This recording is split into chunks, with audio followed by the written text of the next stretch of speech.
어렸을 때 수학을 다들 공부해 보셨을 것입니다. 그래서 제가 문제 하나를 내겠습니다. 1 더하기 1은 무엇입니까? 너무 쉬운 문제라서 무슨 함정이 있는 것은 아닌가 하면서 저를 눈을 치켜뜨고 보시는 분들이 계신 것 같은데요. 너무 당연한 답입니다. 1 더하기 1은 2입니다. 그렇다면 1 빼기 1은 무엇입니까? 아직도 저를 의심하시는 분들이 많은 것 같은데요. 이것도 너무 당연한 문제입니다. 1 빼기 1은 0입니다. 숫자를 더하면 더 큰 숫자가 나오고 숫자를 빼면 더 작은 숫자가 나온다는 것, 이것은 지극한 상식입니다. 그런데 만약에 더하기를 했는데 숫자가 적어지고 빼기를 했는데 숫자가 많아진다면 어떨 것 같습니까? 예를 들어 10 더하기 10이라는 문제가 나왔는데 그에 대한 답이 5라고 합니다. 또는 20 빼기 10을 했는데 그 답이 50이라고 합니다. 이렇게 계산한 사람이 있다면 우리는 당연히 정신 나간 사람이라고 초등학교 가서 산수부터 다시 배우고 오라고 말할 것입니다. 그런데 이런 비상식적인 계산을 하시는 분이 하나님이시라면, 그리고 그 하나님이 나에게도 이러한 계산법을 가르쳐 주신다면 우리 성도님들은 어떻게 받아들이시겠습니까? 오늘 본문 말씀을 보면 이스라엘은 미디안이라는 나라에 고통을 당하고 있습니다.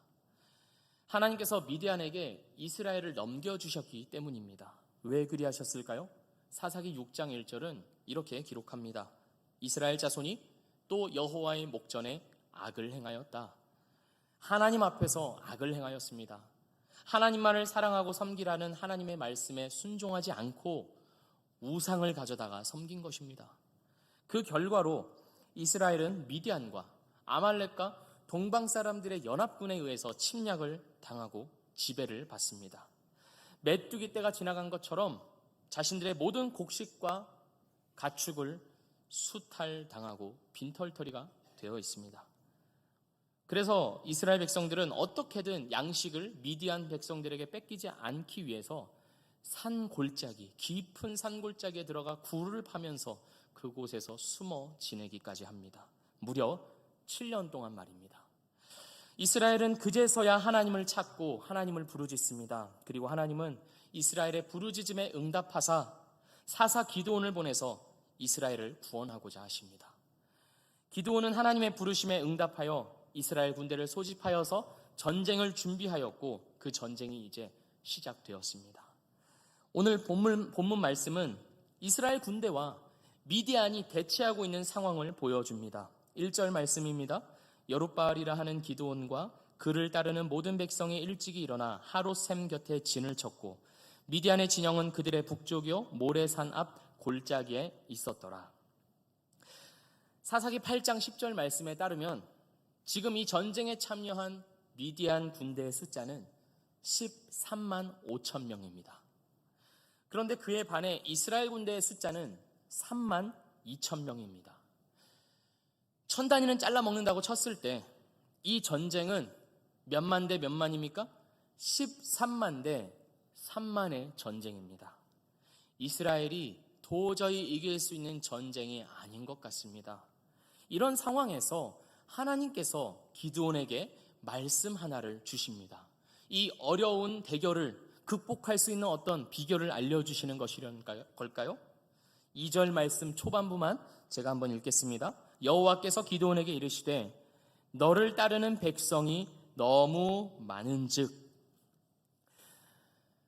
지금 제가 말씀드렸습니다. 미디안이 13만이고 이스라엘이 3만입니다. 너무 많은 것은 미디안이지 이스라엘이 아닙니다. 하나님께서 그 사실을 모르실 리가 없습니다. 그런데 하나님은 이렇게 말씀하시는 겁니다. 너를 따르는 백성이 너무 많다. 그 이유가 무엇일까요? 2절 말씀을 제가 다시 한번 읽어보겠습니다. 여호와께서 기드온에게 이르시되 너를 따르는 백성이 너무 많은즉 내가 그들의 손에 미디안 사람을 넘겨주지 아니하리니 이는 이스라엘이 나를 거슬러 스스로 자랑하기를 내 손이 나를 구원하였다 할까 함이니라. 하나님께서 너를 따르는 백성이 너무 많다라고 하시는 이유가 무엇입니까? 하나님을 거슬러서 스스로 자랑한다는 것입니다. 만약에 이스라엘이 3만 2천 명으로 13만 5천의 미디안 군대를 이기면 이런 상황이 발생할 것이라는 말씀입니다. 우리가 이번 전쟁을 좀 잘했네. 물론 숫자의 불리함도 있었고 많은 어려움들이 있었지만 그래도 우리가 참 열심히 해서 극복해냈어. 승리를 이루어냈어. 하나님의 은혜? 물론 그것도 맞지. 하나님의 은혜로 승리를 했지. 하지만 우리도 정말 열심히 노력해서 죽을 힘을 다해서 싸웠어.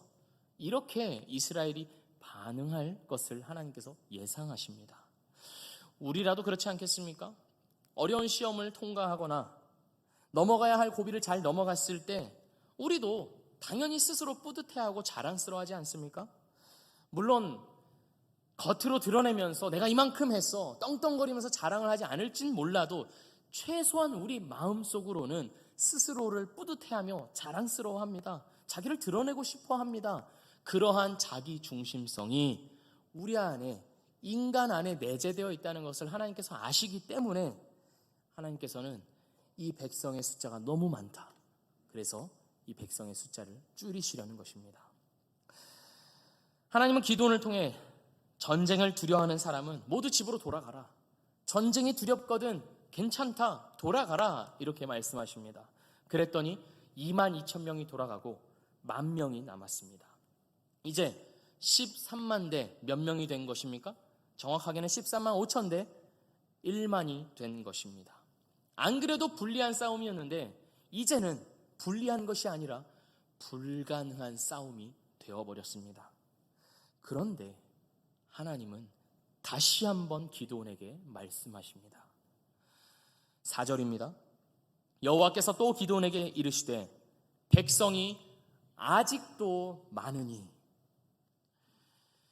3만 2천 명에서 3분의 2가 날아가고 10,000명이 남았습니다. 그런데 하나님은 이 10,000명이 아직도 많다라고 말씀하십니다. 그래서 하나님은 여기서 숫자를 더 줄이시는데 무려 300명으로 줄이십니다. 물가로 데려가서 물을 마시게 하는데 물을 손으로 움켜서 한 손으로 물을 마신 그 300명만을 추려내십니다. 우리는 익히 알고 있기로 이 300명이 굉장히 용사였을 것이라고 생각을 합니다.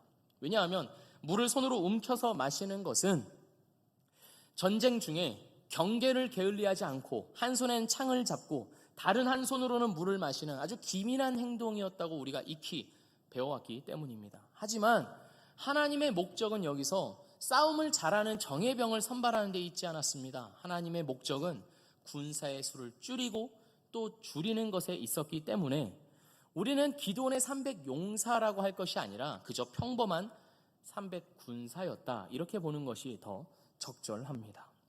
하나님께서 이 기드온과 300군사를 선발하시고 이렇게 말씀하십니다. 7절입니다. 여호와께서 기드온에게 이르시되 내가 이 물을 핥아먹은 300명으로 너희를 구원하며 미디안을 내 손에 넘겨주리니 남은 백성은 각각 자기의 처소로 돌아갈 것이니라 하시니 이제 300명만이 남았습니다. 이스라엘과 미디안의 대진이 완성되었는데 13만 대 300입니다. 이스라엘 군사 1명이 430명을 죽여야 승리할 수 있는 싸움입니다. 이제 이 전쟁은 어떻게 될까요? 3만 2천 명이었다면 그래도 한번 용기를 내봤을 것 같습니다. 우리가 불리하지만 그래도 적재적소에 좀 전략을 잘 짜면 어쩌면 가능성이 있을지도 몰라라고 생각했을 것 같습니다. 그러나 이제 그 3만 2천 명은커녕 만도 아니고 이제는 300입니다. 이 300명이 얼마나 두려워했을지를 한번 생각해 보십시오. 기드온이 얼마나 당황했을지를 한번 생각해 보십시오. 기드온은 안 그래도 쫄보입니다. 소심하고 겁이 많아서 하나님의 말씀도 쉽게 믿지 못하고 의심하던 사람입니다. 오죽했으면 하나님을 믿지를 못해서 양털 뭉치를 가져다가 하나님을 시험했습니다. 하나님, 진짜 하나님이시라면 이 양털 뭉치만 젖게 해주십시오. 하나님께서 그렇게 해주셨습니다. 그러자 기드온은 한 번 더 요청합니다. 이 양털 뭉치만 마르고 주변 땅은 다 젖게 해주세요. 하나님께 그렇게 요구할 정도로 기드온은 소심하고 겁이 많은 사람이었습니다. 그런 기드온이 전쟁에 데려갈 사람이 300명 뿐입니다. 300명이면 지금 이 자리에 앉아있는 우리의 2배 되는 숫자입니다. 그런데 그 숫자만으로 떼거지같이 많은, 바다의 모래알같이 많은 기드온 군사 13만 5천 명을 상대해야 합니다. 이거는 그냥 죽으라는 겁니다. 하나님이 지금 뭘 하고 계신 겁니까? 하나님은 지금 기드온을 그리고 이스라엘을 당혹스럽게 하십니다. 하나님께서 군사를 한 번만 줄이셔도 충분하지 않을까요? 10,000명으로 승리해도 이미 기적입니다. 10,000명으로 승리해도 하나님 한 분만 충분히 영광 받으십니다. 하지만 하나님은 만족하지 않으시고 300명으로 줄이십니다. 도저히 이해가 안 되는 계산을 하고 계시는 겁니다. 인간의 상식과 이성으로는 납득할 수 없는 계산을 하고 계십니다. 전쟁에서 이길 수 있는 가능성을 모두 제거해 버리십니다. 이스라엘이 믿고 의지하는 모든 조건을 하나도 남김없이 제거해 버리십니다. 이스라엘이 자랑거리로 여길 수 있는 모든 가능성들을 다 치워버리십니다. 하나님께서 왜 이렇게 하시는 걸까요? 그 이유가 무엇이냐면 이 전쟁의 주체가 이스라엘이 아니기 때문입니다. 오늘 본문 말씀과 사사기 7장을 보시면 유독 많이 나오는 문장 하나가 있습니다. 2절 말씀입니다. 내가 그들의 손에 미디안 사람을 넘겨주지 아니하리니. 7절입니다. 내가 이 물을 핥아먹은 300명으로 너희를 구원하며 미디안을 내 손에 넘겨주리니. 9절입니다. 일어나 진영으로 내려가라. 내가 그것을 내 손에 넘겨주었느니라. 15절입니다. 일어나라. 여호와께서 미디안과 그 모든 진영을 너희 손에 넘겨주셨느니라. 사사기 저자는 이 표현을 유독 많이 사용하고 있습니다. 내 손에 넘겨주겠다. 하나님께서는 마치 물건 하나 건네주듯이 미디안을 내 손에 넘겨주겠다 말씀하십니다. 미디안과의 전쟁에서 승리하는 것은 하나님에게 있어서는 손바닥 뒤집듯이 쉬운 일이라는 것입니다. 하나님이 넘겨주시면 이스라엘이 승리하는 것이고 하나님이 넘겨주지 않으시면 이스라엘은 승리하지 못합니다. 이스라엘의 군대가 몇 명이 있고 얼마나 훈련이 잘 되어 있으며 얼마나 보급이 충분하고 무기를 갖췄는가는 전혀 상관이 없습니다. 하나님이 이 전쟁의 주체가 되십니다. 그렇기에 이스라엘이 전쟁에서 승리하는 길은 단 한 가지밖에 없습니다. 하나님이 넘겨주시는 것, 하나님이 허락하시는 것입니다. 하나님은 그 사실을 이스라엘에게, 기드온에게 가르치시려는 것입니다. 이 전쟁의 주체는 너희들 이스라엘이 아니라 하나님 한 분에게 있다는 것을 알게 해주시려고 이스라엘의 군사를 줄이고 또 줄이셨습니다. 사실 이 전쟁의 목적은 이스라엘의 승리가 아닙니다. 이스라엘의 승리가 이 전쟁의 목적이었다면 하나님은 굳이 군사를 선발하실 필요도 없고 굳이 전쟁을 치르실 필요도 없습니다. 말씀 한 번뿐이면 13만 5천 명의 미디안 군사들은 혼비백산 다 도망갈 것입니다. 하나님께서 이 전쟁을 통해서 의도하시는 바가 따로 있는 것입니다. 이스라엘에게, 자기 백성인 하나님의 백성인 이스라엘에게 하나님이 어떤 분이신지를 보여주려는 것입니다. 더 구체적으로는 구원이 오직 하나님에게만 있다는 것을 보여주는 것입니다. 그럼으로써 하나님께서 영광 받으시는 것, 그것이 이 전쟁의 목적이었습니다. 그렇기 때문에 하나님은 이스라엘의 숫자를 줄여가십니다. 이스라엘 백성들이 우리가 이만큼 했습니다 라고 말할 수 없을 정도로 몰고 가십니다. 하나님의 능력과 하나님의 은혜 말고는 답이 없습니다 라고 고백하도록 만들어 가시는 것입니다. 인간의 가능성과 자신감과 그 모든 원천을 제거해 버리십니다. 그리고 그 빈자리에, 인간의 자랑이 비워진 바로 그 자리에 하나님의 능력과 하나님의 역사를 담아 내십니다. 구원은 오직 하나님에게 달려 있으며 사람의 능력과 공로와 조건과 노력과 열심은 어떤 구원도 만들어내지 못한다는 것을 가르쳐주고 계시는 것입니다. 하나님은 때때로 우리의 삶에도 이와 같은 일을 행하십니다. 우리를 당혹스럽게 하십니다. 우리가 우리를 구원해 줄 것이라고 생각했던 모든 조건들을 줄여가십니다. 우리는 무엇을 구원이라 여기면서 살아갑니까?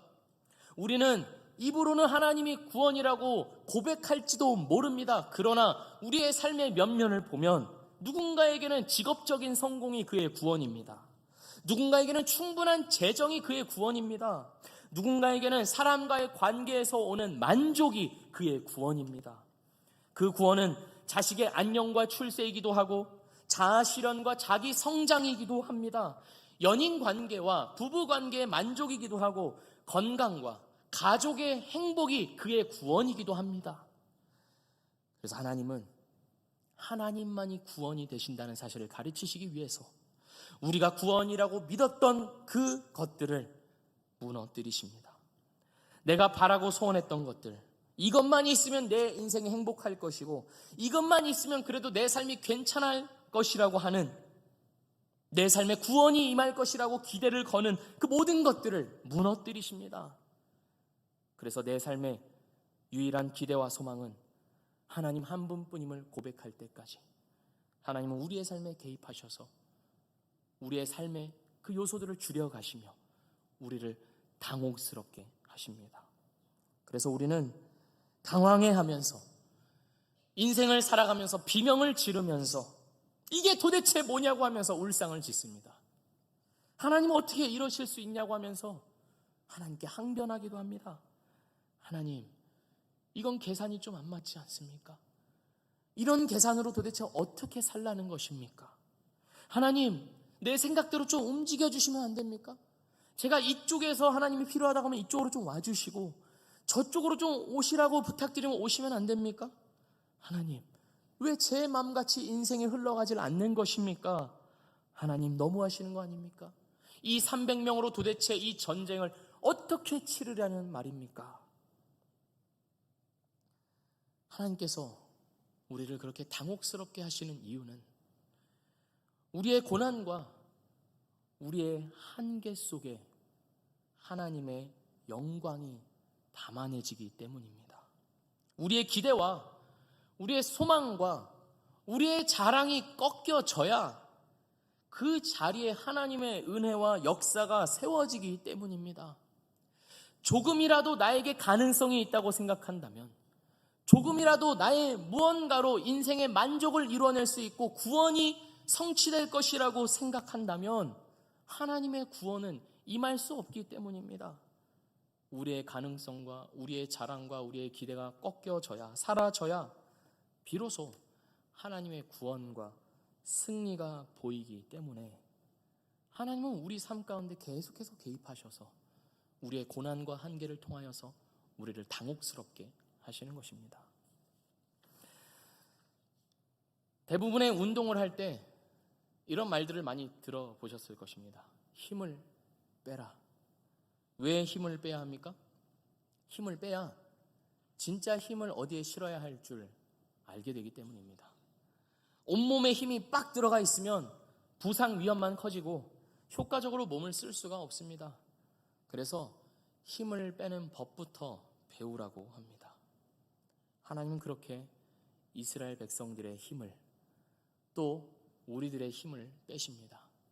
하나님의 백성들이 스스로 자랑할 수 있는 모든 가능성들을 없애버리십니다. 그리고 그 힘이 빠진 자리에 하나님은 하나님의 역사와 하나님의 능력을, 하나님의 영광을 채워 가십니다. 그 일을 어떻게 행하십니까? 오늘 말씀을 다시 한번 같이 읽어보겠습니다. 사사기 7장 19절에서 23절 말씀을 우리 함께 보겠습니다. 사사기 7장 19절에서 23절 말씀 우리 한 목소리로 합독하여 읽겠습니다. 기드온과 그와 함께한 100명이 이경초의 진영 근처에 이른즉 바로 파수꾼들을 교대한 때라. 그들이 나팔을 불며 손에 가졌던 항아리를 부수니라.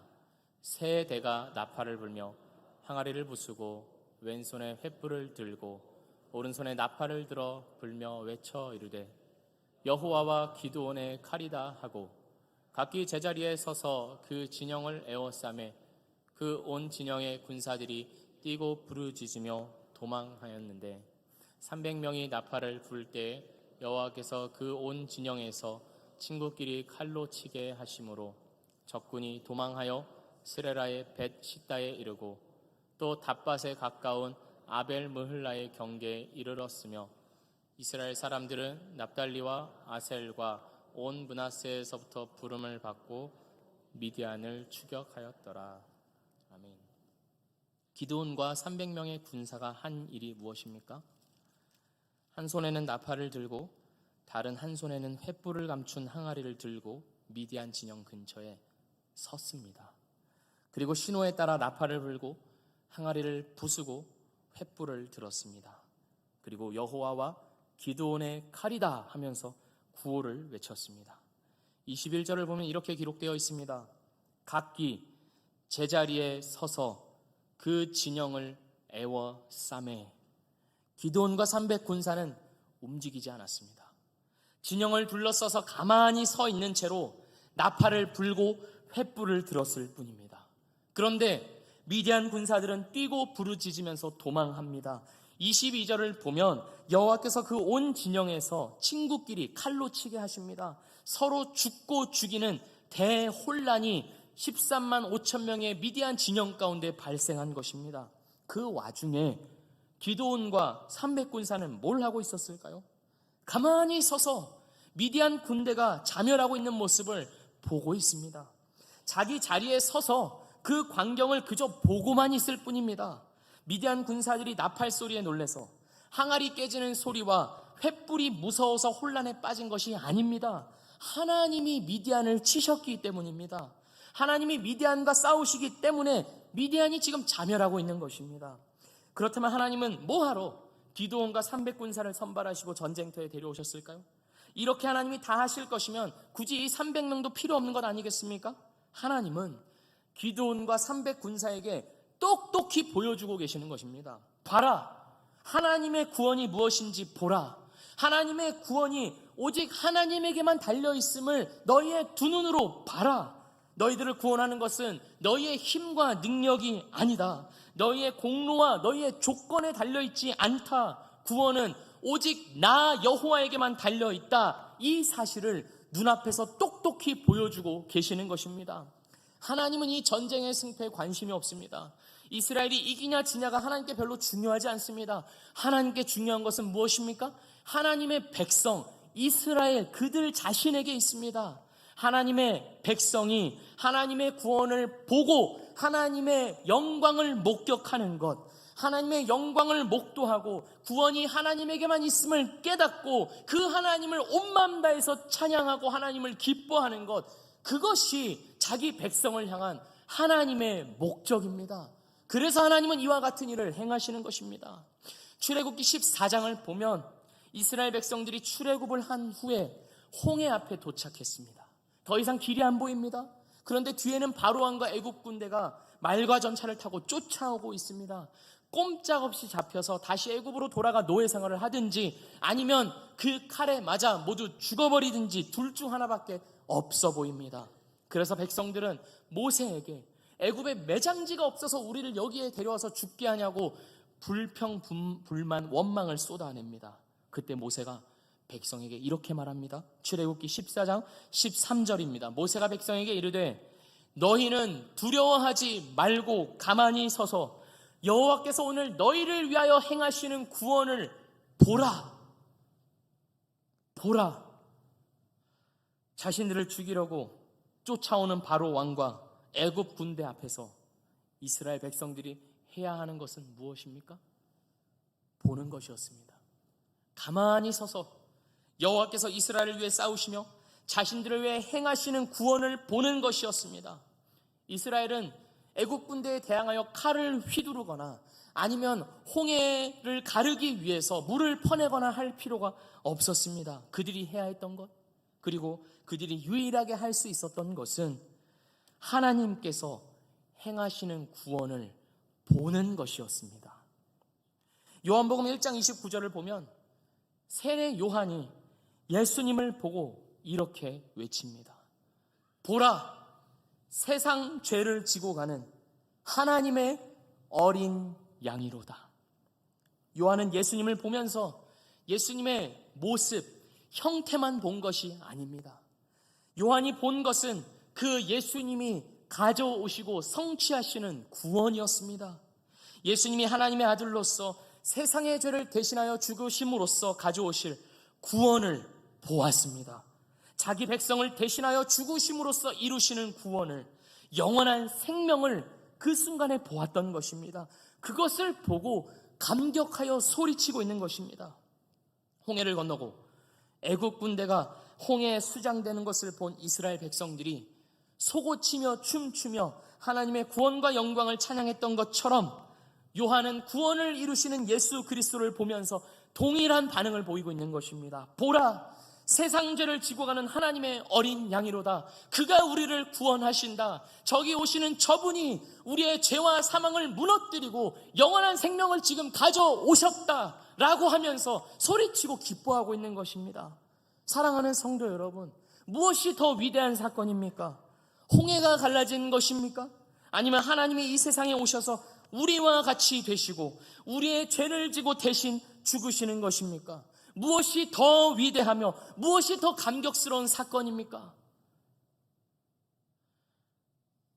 하나님께서 기드온과 300군사에게 하나님의 구원을 보여주셨던 것처럼 하나님은 하나님의 백성으로서 이 자리에 있는 우리들에게 동일하게 말씀하십니다.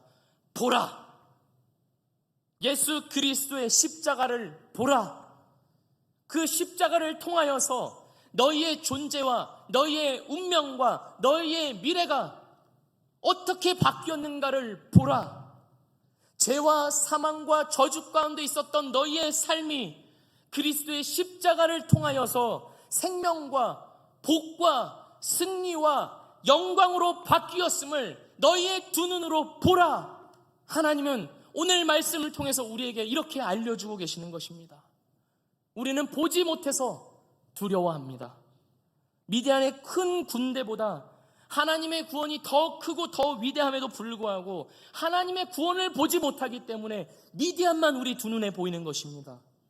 지금 내가 처한 모든 상황과 환경을 뛰어넘어 하나님께서 그리스도 예수 안에서 나를 구원하시고 영원한 생명을 주셨지만 그것을 보지 못하기에, 그것을 믿지 못하기에 우리는 우리 현실만 보면서 두려워하고 있다는 것입니다. 그리고 이 현실에서 나를 구원해줄 무언가를 끊임없이 찾아다닙니다. 그 일을 멈추십시오. 나를 만족하게 하고 나를 행복하게 할 것은 이 세상 어디에도 없습니다. 십자가 밑으로 나아가 나를 위해 기꺼이 죽음을 택하신 그리스도의 큰 사랑에 우리의 죄와 우리의 죽음이 덮여지는 것 말고는 우리의 영혼이 진정 만족하고 기뻐할 것은 찾을래야 찾을 수가 없습니다. 우리는 매일 두 눈으로 무언가를 보면서 살아갑니다. 두 눈으로 보고 인식하고 사고하며 행동하며 살아갑니다. 그 두 눈으로 본 것에 근거하여 결정하고 말하고 행동을 취합니다. 그래서 우리의 인생은 우리가 무엇을 보느냐로 결정된다라는 말을 하기도 합니다. 우리는 무엇을 보고 살아가고 있습니까? 매일의 일상 가운데 날마다 우리에게 주어진 이 현실 속에서 우리는 이 현실만을 보면서 살아가고 있습니까? 아니면 이 현실을 뛰어넘어서 이미 나를 위한 모든 복과 생명과 영광을 그리스도 예수의 십자가 안에서 허락하신 그 위대한 구원을 보면서 살아가고 있습니까? 주님의 구원을 날마다 보기를 소원하며 주님을 찾고 구하는 가운데 살아가고 계십니까? 우리가 진짜 보아야 할 것은 하나님의 구원입니다. 십자가에서 나타난 예수 그리스도의 죽음이 가져온 그 구원을 보는 것만이 우리가 살 길입니다.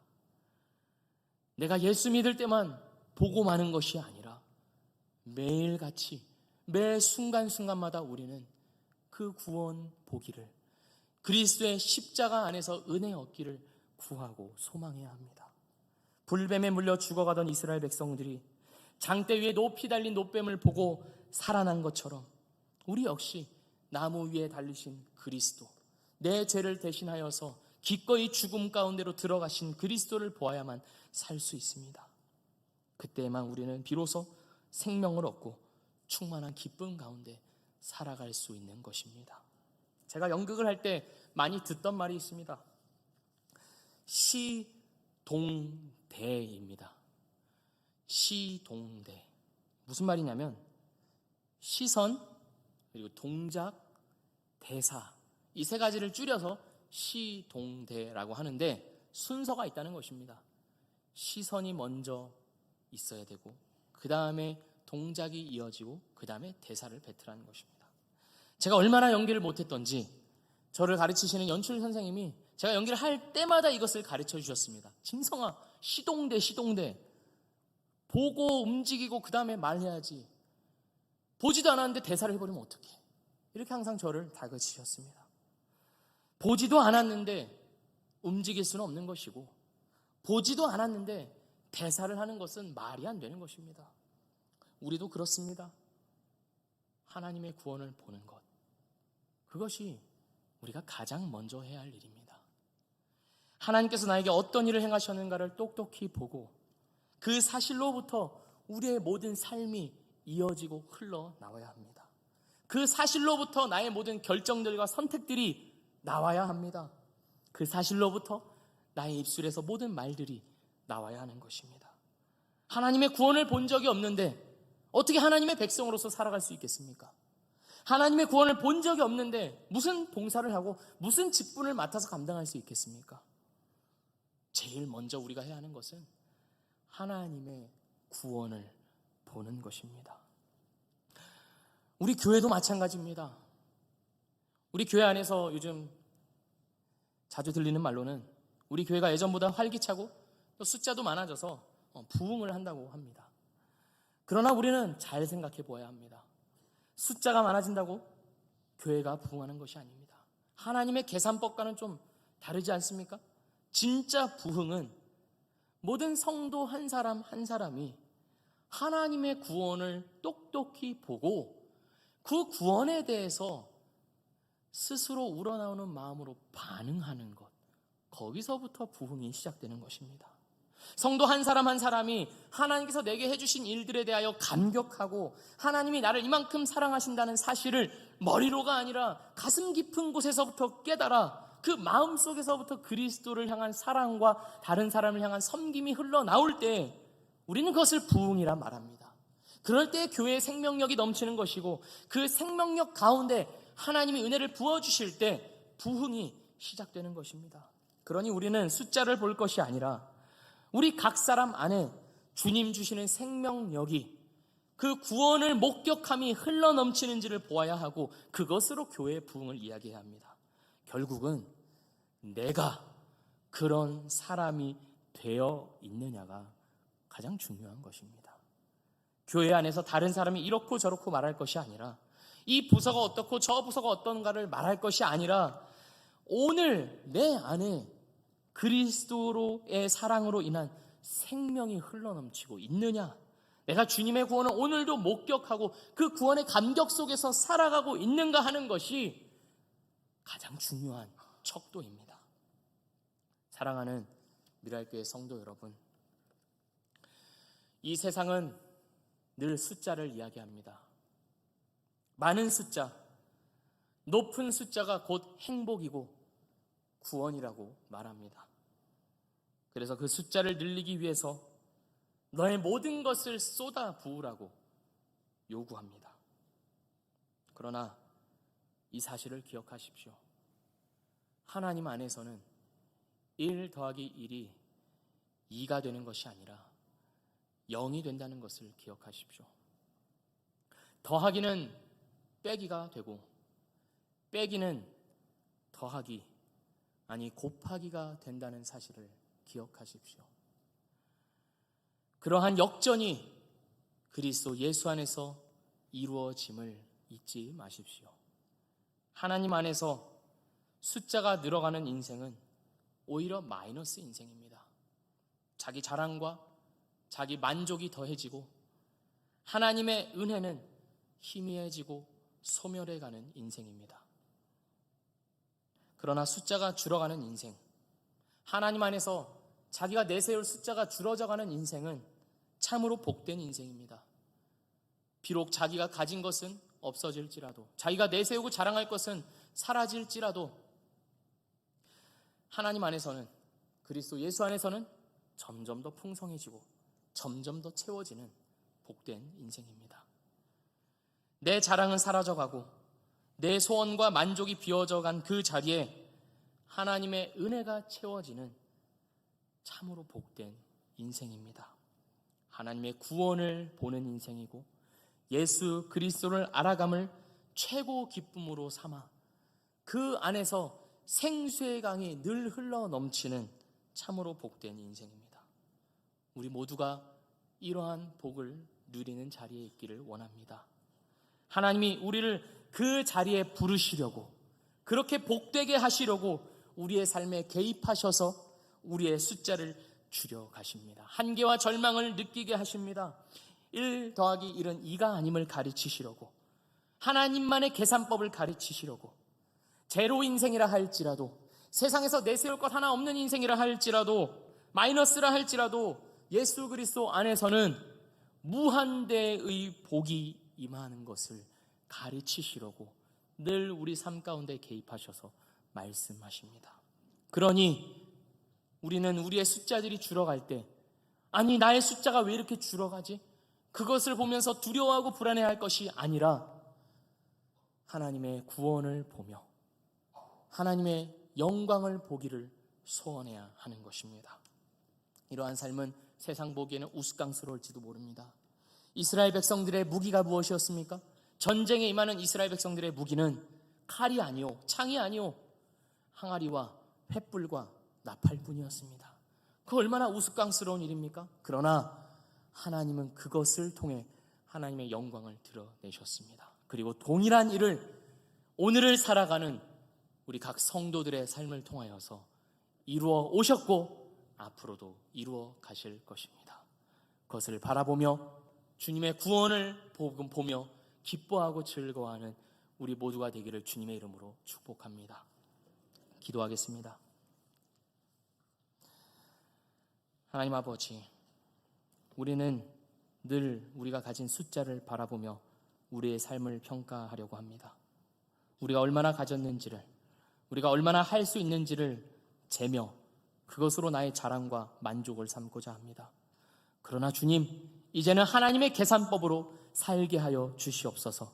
나의 자랑과 나의 숫자가 아니라 예수 그리스도 안에서 모든 것은 역전되며 예수 그리스도의 구원을 보는 것만이 우리 삶의 참된 목적이요 이유임을 기억하며 그 구원을 똑똑히 목격하며 하나님을 찬양하며 살아가는 우리의 모든 삶이 되도록 인도하여 주시옵소서. 우리를 통하여서 영광 받으실 하나님을 찬양하오며 예수 그리스도의 이름으로 기도합니다. 아멘.